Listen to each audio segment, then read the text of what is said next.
কালকের আমি রাতের বেলা ঘুমাতে পারিনি, তাই অনেকটা লেট করে ঘুম থেকে উঠেছি। 1টা বাজে এখন। বর দিল দুধ আর চোকোস, বলছে তুমি এটা খাও। উইক লাগছে, শরীরটা খারাপ লাগছে, সারা শরীর কাঁপছে, এরকমই হচ্ছে। আমার ছোটটা আমার সাথেই ঘুমাচ্ছিল, তাই এখন উঠে ওর বাবা ওকে স্নান করে দিল। আমাকে ডক্টর বলেইছিল সবসময় ওআরএসটা সামনে রাখবে।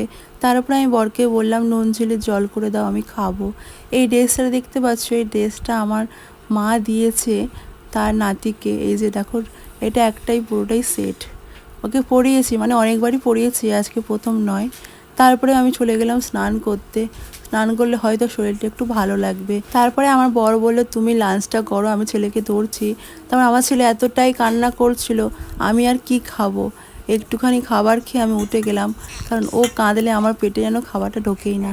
কেন জানি না, আমার বড় ছেলেবেলাও আমার খুব কষ্ট হতো।